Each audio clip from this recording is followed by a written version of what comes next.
Xwsepsum, and happy National Indigenous Peoples Day. I'm Philip Steenkamp. I'm the President and the Vice Chancellor of Royal Roads University, and our university is situated on the lands of the Lekwungen and Xwsepsum people and ancestors who have lived here for thousands of years.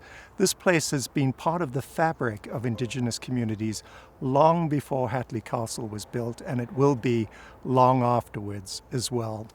I'm so sorry that we're not able to celebrate this amazing day in person, but at least we have the opportunity to do it this way, virtually.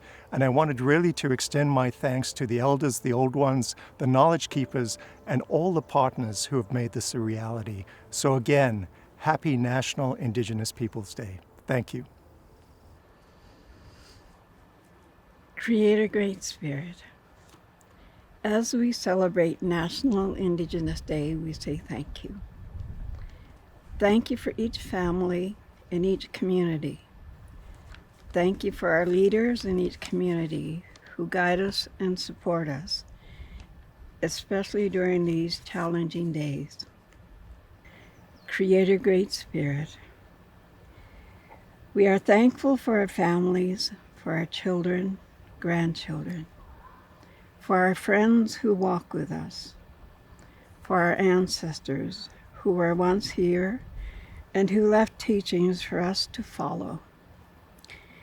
Teachings of reverence for sacred places, sacred times. The teachings of respect for one another, to be kind, to be compassionate, to be caring toward one another, to acknowledge and respect one another, to go the extra mile when needed.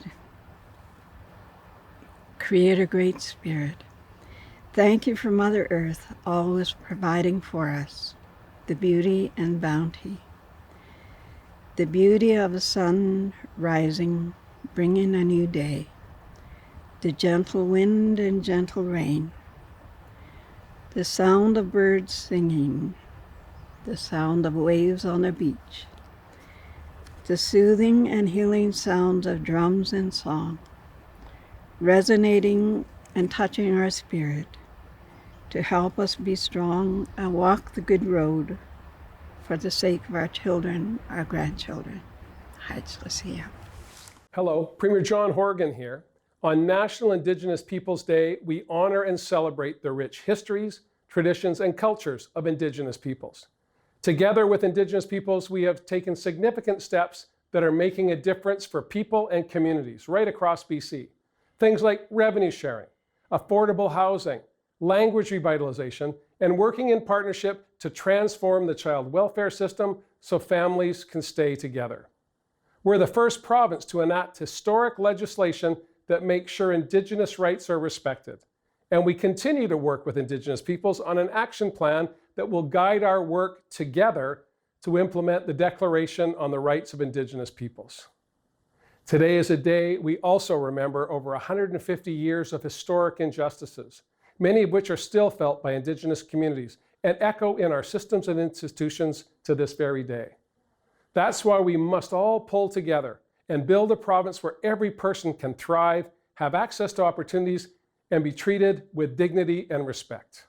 Today and every day, let's work together to understand our shared history and build a better BC for everyone.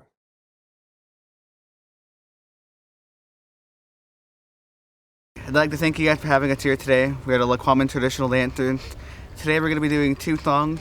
We'll be doing our running in song and our paddle welcome. Thank you for having us. Xwsepsum. Xwsepsum.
Cowichan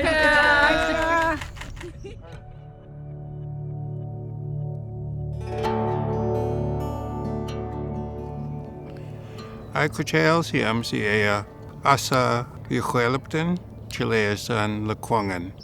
Good morning, my friends and family. My name is Xwsepsum. My English name is Butch. I'm from the Songhees Nation, or what we refer to as Lekwungen-speaking people. So when we initiated this whole idea of having people visit Royal Roads, it was all a part of reconciliation and trying to create understanding amongst people in a way that we would come together and celebrate together as one people. As my Aunt Fauna and I were sitting at Snuckwa looking out the window and into the waters, and as I was looking into the waters, I very casually, I guess, mentioned, it would be great if we had a canoe race out there. The day later, I had a meeting with UVic and Camosun College, and I actually challenged them to canoe racing. And that's where it all came from. Each year that we had the gathering here, the people came, and the groups became larger and larger year after year, where it became an expected annual event. So when canoes used to travel historically, they traveled for a reason. And with tribal journeys, they also have a reason, but it's also the teaching and teaching young people how to respect and react to people from other lands and how you treat them when you're actually a visitor or they're actually visiting you. To convey that to young people is to actually show it, to actually do it. Right there, son.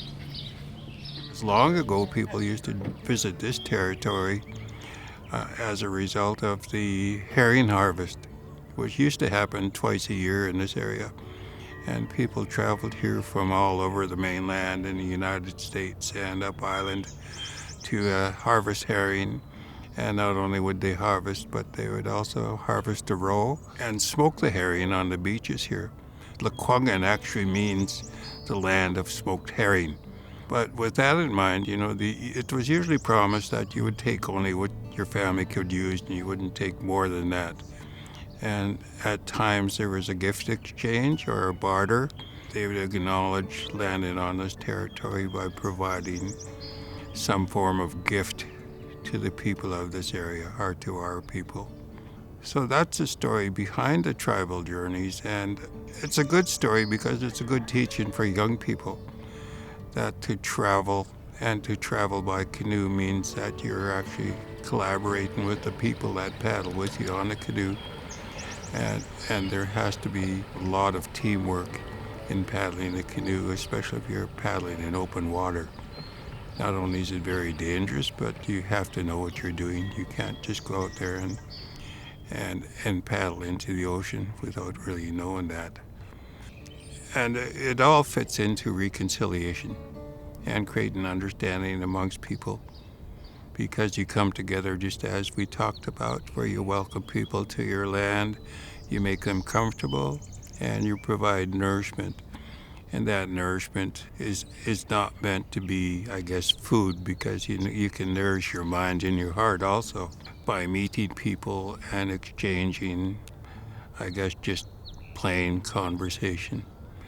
We're going to provide food, provide entertainment, and give the people a chance to really get to know First Nation culture. And I guess the idea that on Lekwungen territory, First Nation people are very diverse.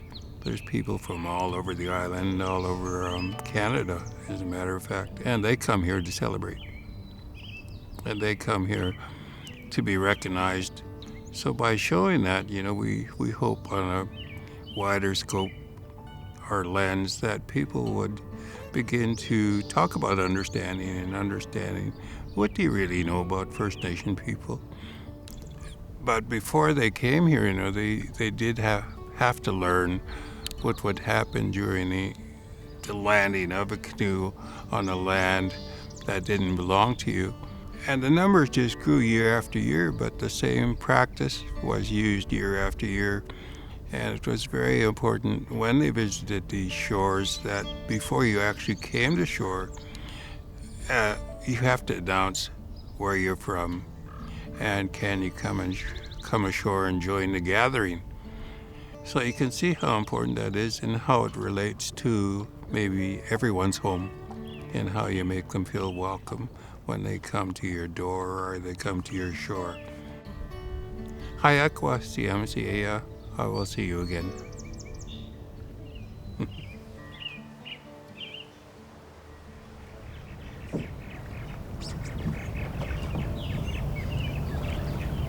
Oh, CMCA, Esquimalt and Xwsepsum from Cowichan First Nation.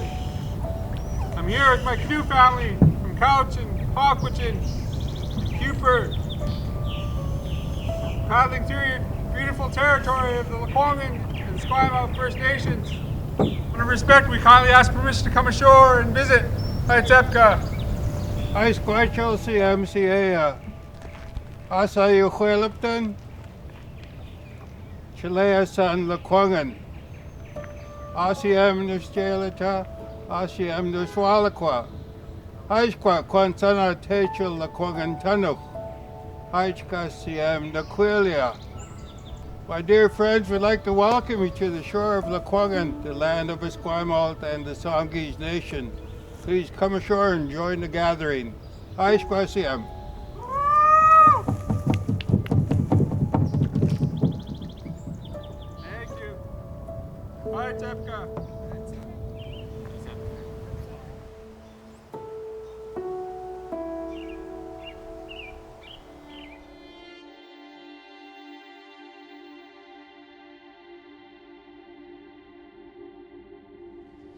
My name is Max Henry Sr. from Cowichan.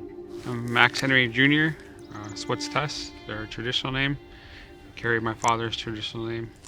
Canoe paddling kind of runs in our family. I guess my dad used to, and canoe racing too, eh? And just like these kids over here, they're starting young.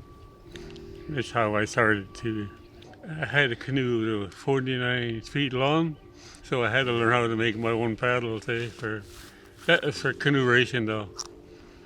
And I did it for about 20 years, I guess. Younger, like the little kids that are on a canoe today. I wasn't allowed to use the single canoes that are made out of cedar because they're so sacred and special, and it's a lot, something happens.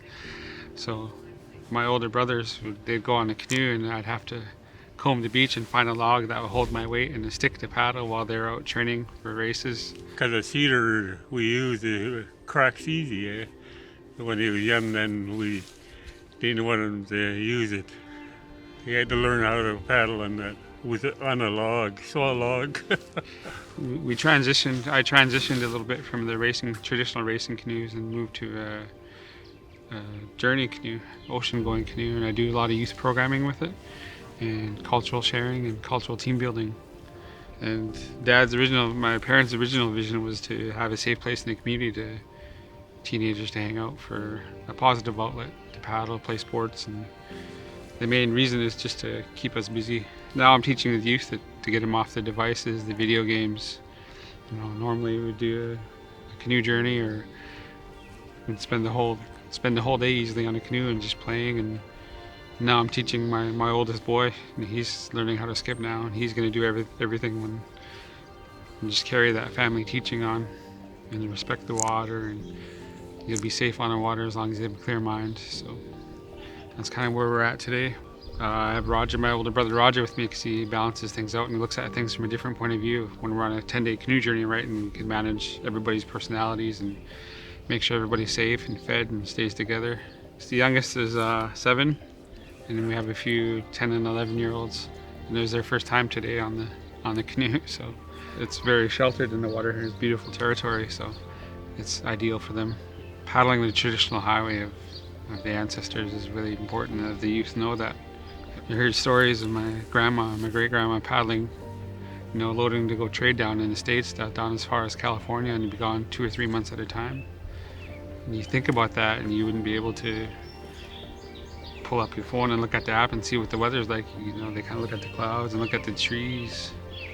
And then to hear the stories of the different villages we visit, you know.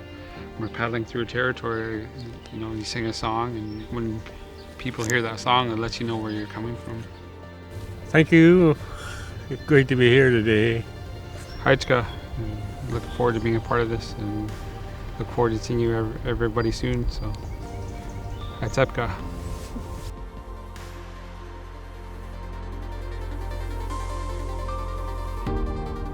Hello, Tiana Sque Nasne Mitzi Dean. My name is Mitzi Dean, my pronouns are she, her, and I just spoke in Lekwungen language to show my deep respect and honour for the Lekwungen-speaking people, now known as the Songhees and Esquimalt nations, and also Chianuk Nation, from whose traditional territory I'm speaking. I'm learning language and protocol as some of my actions as a member of a team who recognises and takes seriously the important responsibility we have to advance reconciliation.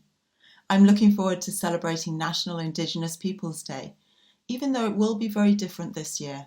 We can still celebrate and honour the cultures, history, strength of the First Nations, Inuit and Métis people who have lived on this land for millennia.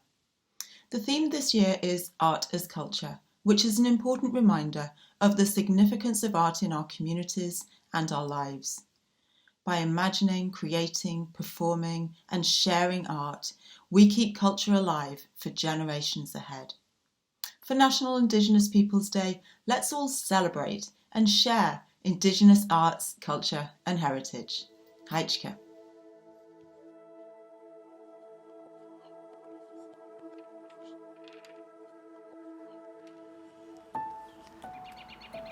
Tanshe, Joanna Dishnakashan. Hello, my name is Joanna, and I'm on the board of the Métis Nation of Greater Victoria. I'd like to welcome you to my yard, and I'd like to show you a little bit about the Métis and their teepee on a buffalo hunt. The teepee is perfect for traveling. It's light, it's easy to transport. You can lift up the bottom to let the air go through and close it for sunshine or rain.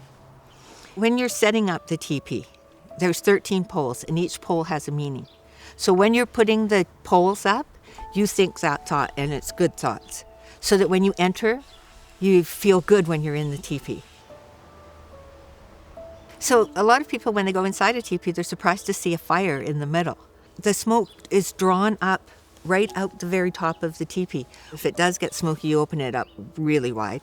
But that's where the smoke goes, and then people would cook and keep warm with the fire. Everything is put around the outside.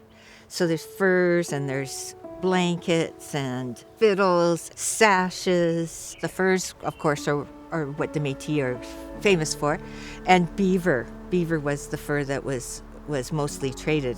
The Hudson's Bay blanket was such a well-known staple of Métis people. The men wore it, they'd close it with their sash because there was no buttons, and it had fringe which would take the water off, keep you dry. Every coat was made from one blanket. That's all it took, and it's hand sewn.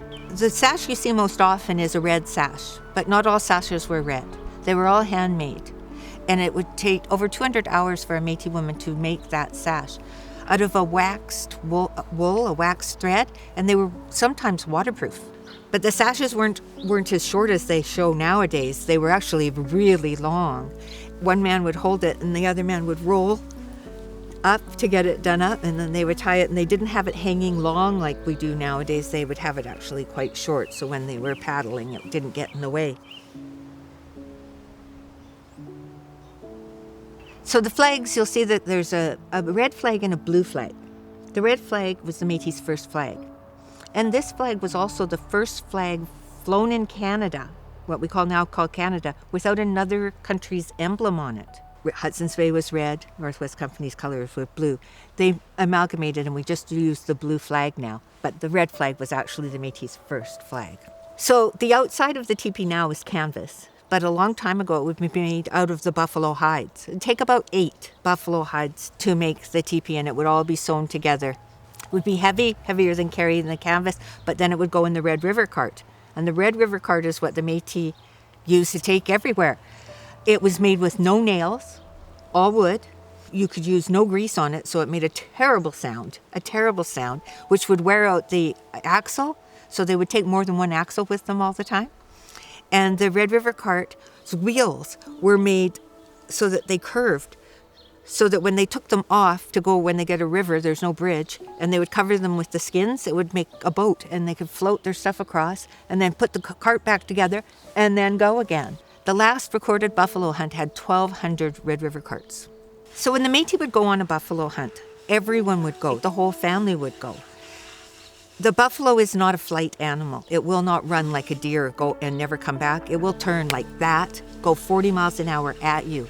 So the Métis had to learn to ride with just their knees to tell the horse what to do. When they would hunt, and once they were finished, there's another use for the sash. They would drop their sash on that buffalo. There, that's mine. Because afterwards, that was it. The men were done. The women would go out and do all of the work. So if you were a really good Métis hunter and there was a family who had no hunter, or perhaps was injured, or for some reason they didn't have anyone to get a buffalo for them, they wouldn't quit. They would make sure that every family had food.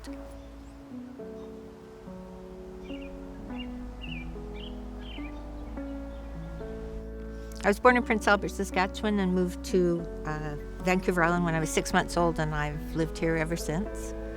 I found out that I had Métis heritage when I was 51 years old, when I needed a transplant, and did my family tree. That's when I had that missing part of my life fall into place, and ever since then I have been doing the best I can to learn about the Métis, teach what I know about the Métis, and share the things that growing up I didn't know were Métis that actually were. When you look at the Métis beading, you're going to see that there's a thing called mouse tracks, and it's the tendril, and it looks like little spikes or little thorns sticking out, and that's on Métis beading. And then you'll see that one bead looks like it shouldn't be there, like it's a mistake bead, but it's not. It's put there intentionally, and it's called the spirit bead, and it's done so that you humble yourself, because no one can do anything perfect except the Creator. So there's a misconception here about the Métis that I'd like to clear up. A lot of people think that the Métis are people who have First Nations ancestors and European ancestors, and as long as that's the mix, you're Métis. But that's not who the Métis are. The Métis are the people who can trace their roots back to the Red River, because that's where the Métis Nation started. And we have our own language called Michif. We have our own culture, our own customs. The Métis Nation was really formed there as the people dispersed through Canada after the Red River Rebellion. You didn't see the Métis anymore. That's why they were called the Forgotten People, because they sort of went underground, as did my family. The Métis Nation of Greater Victoria. Right now with the COVID, we're giving out sanitizers and contributing to food hampers. One of the things the Métis Nation Victoria is doing right now is we're learning to speak Michif. And we are actually giving the spot of the Blue Heron House from Rural Roads. So we do learning Michif while beading there. So all the people, and not just ladies, everyone, comes down, learns how to Métis bead. And while we're doing it, we're teaching the Michif language. So it brings the language in while you're doing a Métis culture. We do a lot of exercising with jigging. Jigging is the Métis language with dance. This is the essence of Métis, the jig. Marcy and Minakawapamatin, thank you for having me. And we don't say goodbye, we say till we meet again. And now I'm going to segue on to the Red River Jig and our fantastic jigger, Simone Blais, and her accompanying fiddle will be Calvin Cairns. If you can keep your feet from not dancing when you listen to this music, I'll be surprised. Hi everyone, my name is Simone Blais. My Métis family comes from Saint Laurent and Winnipeg, Manitoba. And today I'm going to share with you some of my Métis dances. My name's Calvin Cairns, and I come from around North Battleford. That's where I was born.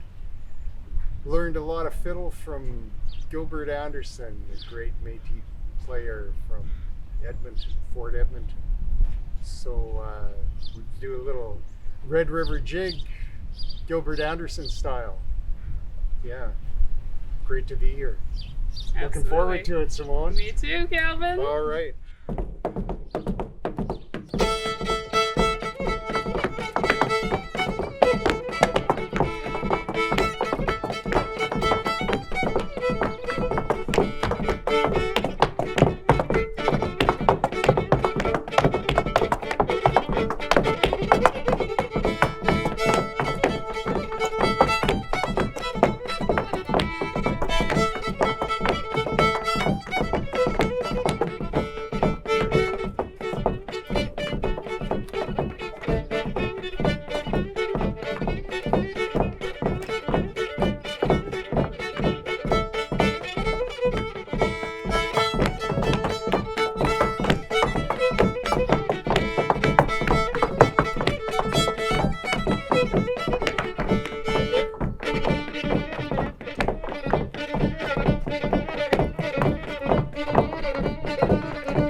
Hello, I'm Scott Fraser, Minister of Indigenous Relations and Reconciliation.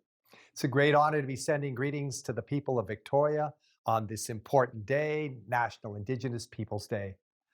I am speaking to you from the territory of the Lekwungen peoples and the Songhees and Esquimalt nations, and I'd much rather be with you in person, but I'm very grateful we have the technology to keep us connected. This year, it seems, this is how people across the entire country are coming together to celebrate the day. A day to celebrate the rich, diverse, and unique culture and heritage of Indigenous peoples, First Nations, Inuit, and Métis. A time to acknowledge the inherent rights of peoples who have lived on these lands since time immemorial. A day to recognize the significant contributions Indigenous peoples have made to the social, cultural, and economic fabric of British Columbia. Everyone has a role to play in reconciliation. To understand our shared history and to work together to heal, to build a better future. Our government remains committed to doing this work together with Indigenous peoples. I hope you all enjoy the festivities put on by Royal Roads University, and I wish you all a happy National Indigenous Peoples Day.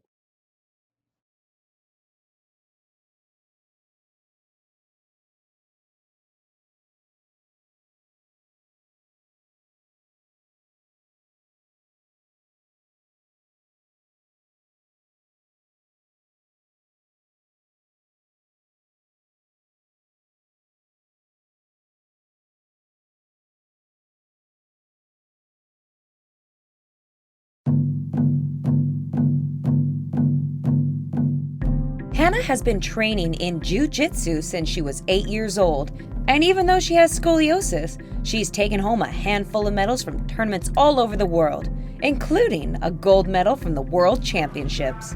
She isn't the shy person she used to be, thanks to years of pushing herself, training, and competing at a high level. Her perseverance goes beyond sports. This 4.0 GPA student has also won first prize in a writing competition put on by Indigenous Arts and Stories. Hannah is already a volunteer coach, but she can't wait to give back even more. One of her goals is to run women's self-defense seminars in First Nations communities. Hannah is graduating a year early, hoping to one day become a lawyer, specializing in Indigenous law. Hannah Salt Hartwick. Caleb is only in grade 10, but looking at his accomplishments playing lacrosse, you'd think he was already a pro. He helped his Coquitlam team win gold at the Thunderstrike tournament after going undefeated at the event. For Team BC, he was a starting defender that led them to an impressive silver medal finish at Nationals. It's not enough for Caleb just to excel in the field. He also encourages younger kids to try the traditional sport and has worked with Squamish Nation to build interest in the game. A socially conscious person with a strong work ethic, Caleb was given the Indigenous Education Top Scholar Award from his school district. He loves listening to elders' stories about the Creator's game. Caleb is especially close with his grandmother, who he credits with his passion for his culture and ancestry. Caleb Borg.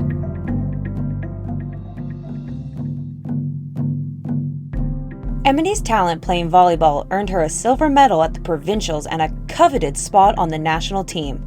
Not only did she help Canada place 14th in the world, she was also named a high scorer. This well-rounded athlete was proud to represent her nation at the North American Indigenous Games. She is close to her grandfather, who shares his wisdom with her over dinner each night. Emily is grateful to learn about her nation's culture. She knows how to fish and make cedar roses, knowledge she also wants to pass down. An inspiring mentor in her community, Emily has already been offered scholarships to play Division I volleyball south of the border. This honor roll student hopes to represent Team BC at the North American Indigenous Games. Her dedication is sure to help them take home a medal. Emily Bush.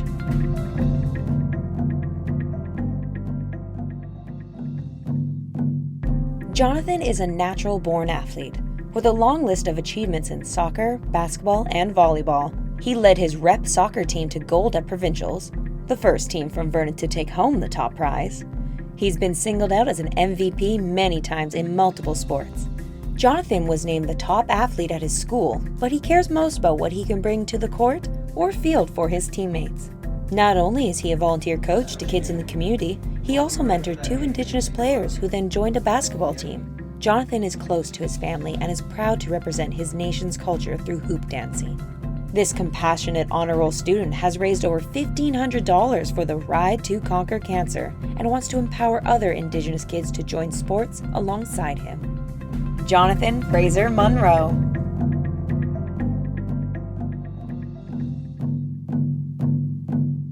Emma has a silver medal from the Canadian Trampoline Gymnastics Championship and a bronze from TG Elite Canada, an event that brings out the country's best. Her long list of awards go beyond the gym. She is also one of the best on the water. Emma took home many gold medals in canoe and kayak at the BC Indigenous Provincials last year. This young athlete is no stranger to hard work.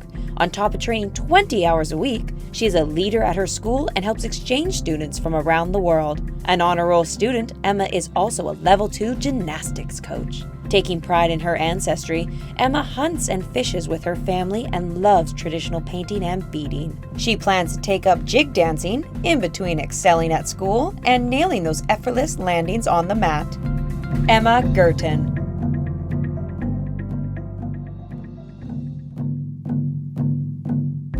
Don't underestimate Jade. Even though he's only in grade 8, he's already earned a gold medal in karate after scoring a spot on Team BC. He then outdid himself and made Team Canada at the age of 12 after winning a bronze medal his first time at Nationals. He's been training since he was 5 years old and credits the sport and his sensei for teaching him how to be a leader in the dojo and in the community. Jade is equally committed to learning about his nation as he is to training and competing.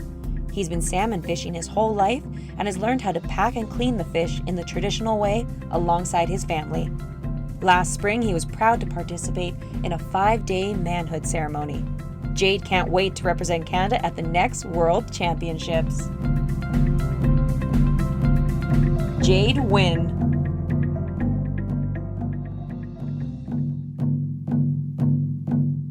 Nicola led her UVic rugby team to gold medals at both the National and Can West Championships. It's easy to see how she was captain of her high school team for 3 years and captain of her provincial team, because she is a natural leader. Her drive and perseverance come from being one of the few girls on her club team growing up. Nicola wants to give back to the community and sport that have given her so much. She hopes to coach and referee with the ultimate goal of representing Canada one day. Even though many of her relatives are far away, Nicola makes an effort to learn all she can about her ancestry. She loves creating First Nations art that her family proudly displays in their home and participates in the First People's House on campus. Nicola Smith.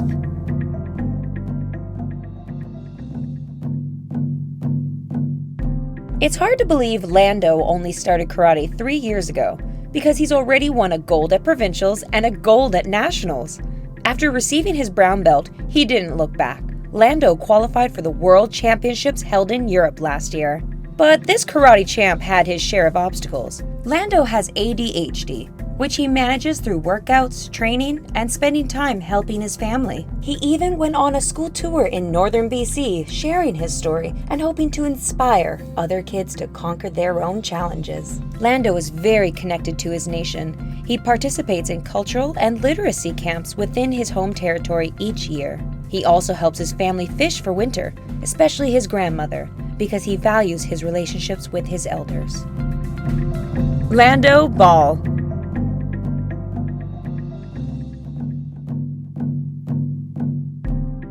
When you spot Chelsea out on the water, it's easy to see she's been paddling since she was only 9 years old.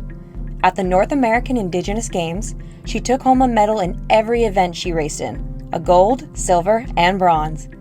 Chelsea has more than provincial gold medals under her belt.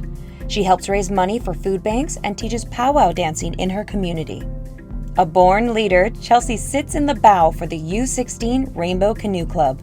She hopes her dedication will inspire other young racers to stay involved in the sport and celebrate the culture she is proud to represent.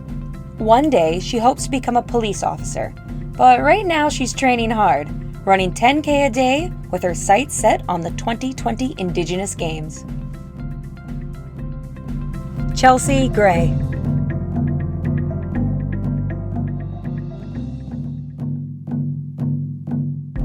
Jaden's passion for lacrosse started young, when he was only 4 years old, and this star player hasn't looked back since. He was only 13 when he first made Team BC and competed in the last North American Indigenous Games. In an all-star game versus Team USA, he scored the first goal for Team Canada and finished the game with 2 goals and 4 assists. He's already been awarded the chance to compete for a spot on the team that will go to the 2020 Games as one of the youngest players. Jaden is more than a great player. He is often chosen to be team captain because he lifts his teammates up around him. He feels a deep connection with his culture when he plays the traditional sport and is proud of his roots. Jaden would be honored to represent his nation and Team BC in Halifax at the Indigenous Games. Jaden Terry.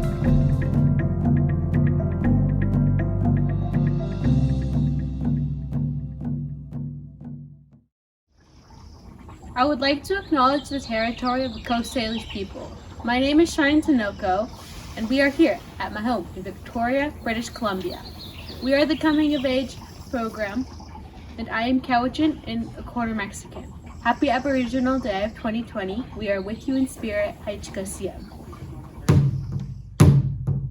I'd like to acknowledge Sam Hayukas for allowing us to sing this song, and my late mother, Kathy Robinson, for putting the words. This is the heartbeat of Mother Earth.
Haiswa Siam Nasiaya.